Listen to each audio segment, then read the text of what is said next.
안녕하세요. 서구노인복지관 간호사 김연옥입니다.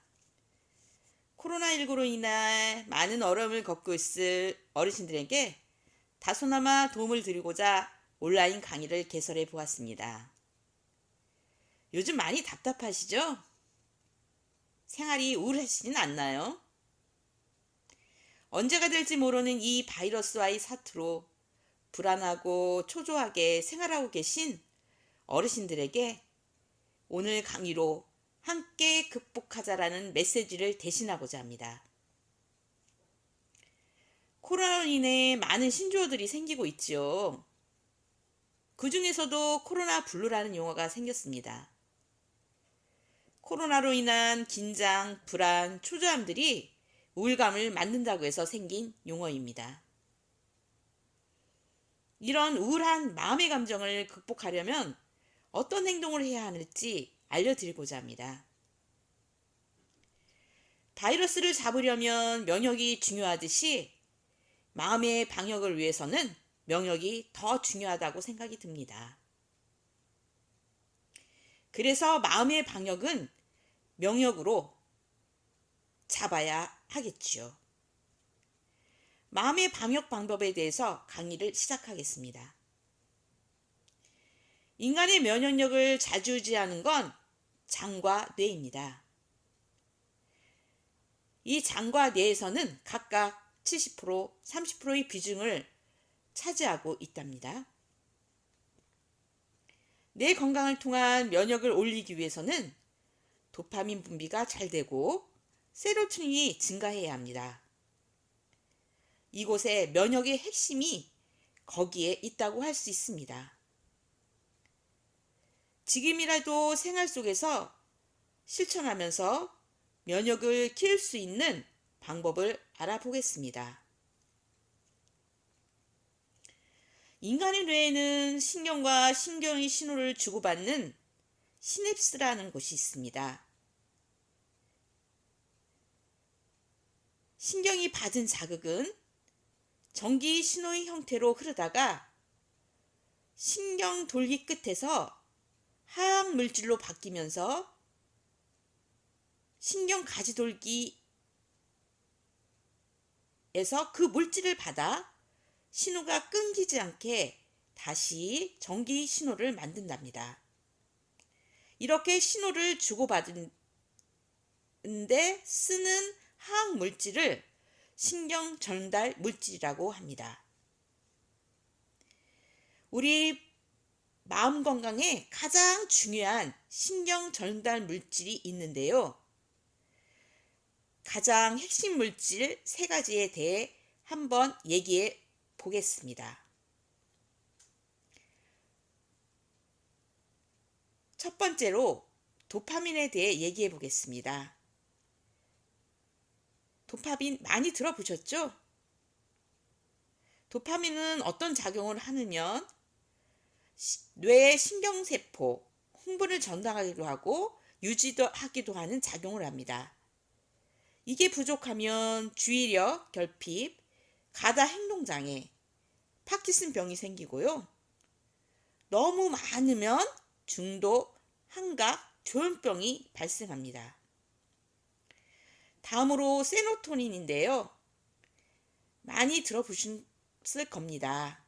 이 물질은 다른 신경 전달 물질의 과잉 분비를 억제하고 조화와 균형 유지를 해주는 물질이지요. 이게 부족하면 우리가 흔히 아는 우울증이 생기기도 하고 과다하면 정서 불안이 생기기도 합니다. 그래서 부족하지 않도록 해야 되겠죠.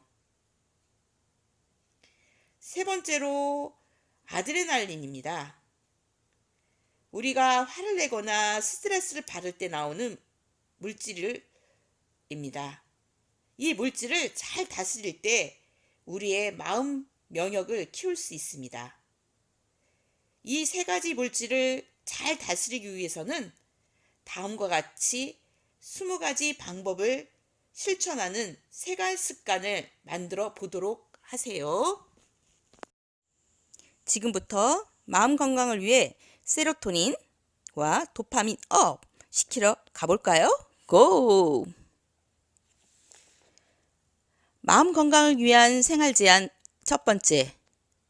화가 난다고 욱하지 않기입니다. 화가 난다는 것은 인간의 감정적 방어 본능입니다. 하지만 화가 나는 건 어쩔 수 없지요. 내느냐 안 내느냐는 내 선택입니다. 화도 현명하게 내야 한다는 말입니다. 욱하는 감정은 우리 뇌의 교감신경이 자극을 받게 되어 아드레날린이 분비됩니다. 하지만 이를 지혜롭게 대응하기 위해서 내 감정의 기분을 숨기지 않고 올바른 방법으로 솔직히 표현하라는 것입니다. 이런 솔직함을 표현하기 위해서는 화가 날 때 이런 방법을 써보는 건 어떨까요? 화가 나면 심호흡 3번 정도 해보세요. 그럼 화가 어느 정도 내려갈 것입니다. 이런 심호흡법도 짧은 명상호흡과 같은 효과를 보게 됩니다. 이런 짧은 명상호흡만 잘해도 면역력을 키우고 건강해질 수 있습니다. 그리고 실천으로 3분 명상을 추천합니다. 생각 없이 호흡에만 신경 쓰는 것입니다. 코로 숨을 들이쉬고 입으로 내쉬는 동작입니다.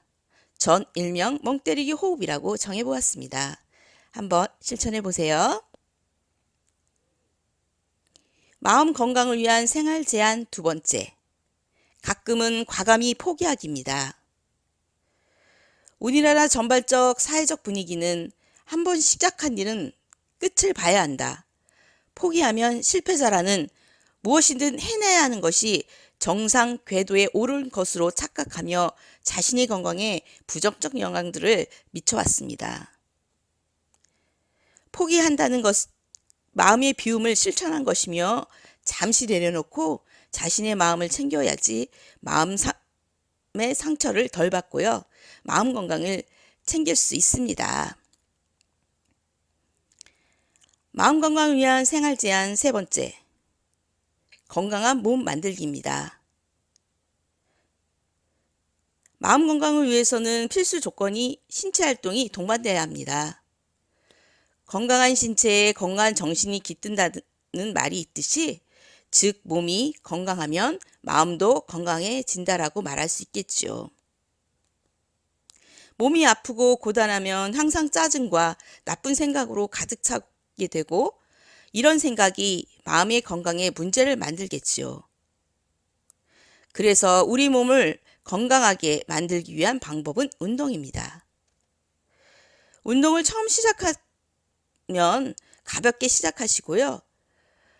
꾸준히 하는 것이 중요합니다. 주 3회 30분 이상으로 하시고 약간의 땀이 송글송글 맺힐 정도의 강도로 처음에는 걷기부터 시작해 보시는 건 어떨까요? 아니면 선호하시는 운동을 정해서 꾸준히 하는 것도 좋은 방법입니다. 건강한 신체 활동으로 마음 건강도 업 시켜보세요. 마음 건강을 위한 생활 제한 네 번째. 내 생의 최고의 순간 생각하기입니다. 인생을 살아오면서 자신의 인생에서 가장 좋았던 상황을 소환해서 긍정적인 감정을 만들어 보는 것입니다. 요즘 현대인들은 안 좋은 생각을 많이 하는 환경에 노출되어 있으므로 독성 물질이 많이 분비됩니다. 하지만 좋은 생각을 많이 하면 그 반대로 엔돌핀이 마구마구 분비되며 엔돌핀은 우리 몸의 방어 체계가 될 수 있습니다. 따라서 평소 좋은 생각을 많이 하고 행복하게 살기 위한 노력이 필요합니다.